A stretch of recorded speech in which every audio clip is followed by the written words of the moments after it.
going to go there and sit down and say, what do you need from us? And you know, people say, well, you know, how's it going to be paid for, what have you? Do you pay for highways? Anybody who asks about Kalkaska, that line between Grayling and Traverse, people say, well, how would you get it from Traverse to Grayling? Go drive down 72 on a Sunday night and see how traffic, you know, and ask for yourself if rail is not a viable option. Drive on 75 on a Friday night from Flint to West Branch and ask yourself, is not that viable? So it can be done. And frankly, we're on our own. We are not going to get any help from Washington or Lansing. If we think, you know, we are on our own, and we have got to use what we already have and bring the resources here and develop a north where we can stay and succeed. And it's already there. Our forefathers already built this. We got to turn it back on. Any other questions? Yes, sir. What could you, as a member of Congress, do about the pipeline under the bridge? Well, first off, What was the question? he asked what can I do as a congressman around the pipeline under the bridge.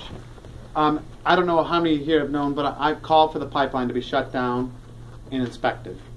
You know, I don't think I really have to go into a lot of the background here. I think everybody here is well aware. We've got a pipeline that runs under the Straits of Mackinac that ships over 500 million, 500,000 barrels a day of oil that was developed in 1953. We've got to shut this thing down immediately and test it and see if it's safe. If it's not, then we have to go and fix it.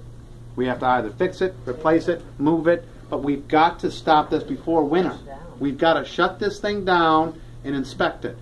Enbridge, all of us know this company. What are they hiding? We got to start asking, what are they hiding?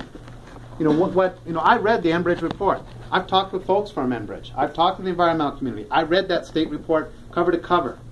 And what tipped me over on this is when Enbridge will not share the data of their own testing with the state. There's a real problem here, and we were at an event. The LCV had an event, and this poor Enbridge staffer was there, and someone asked about, well, why are you not giving the data? And he made a comment about, well, this is we're a publicly traded company, and we have to, we have certain proprietary data. Well, that's a publicly owned lake, and that is our lake, and that trumps any stockholder's desire around our safety.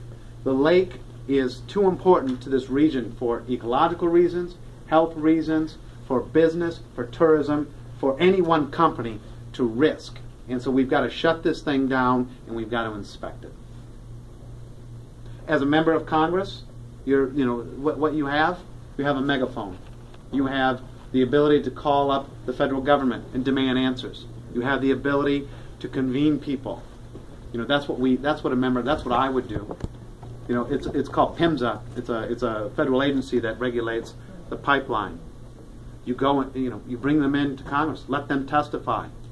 Shine, sunshine's the best disinfectant here. So, yes, Marsha. On that issue, last week Senator Peters was here and met in Leland with the Leland Democrats. Yep. And I went to that meeting. He was pretty much forced to say he would shut down that pipeline.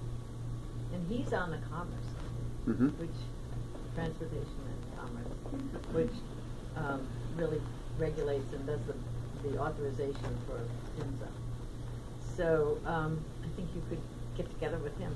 Well, and here's the thing. I'm not even waiting to be a congressman. Go to shutdownline5.com. We've created a website. We're collecting petitions. What will help move these government agencies is public support.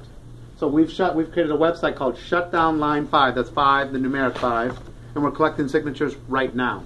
We need the public to be educated.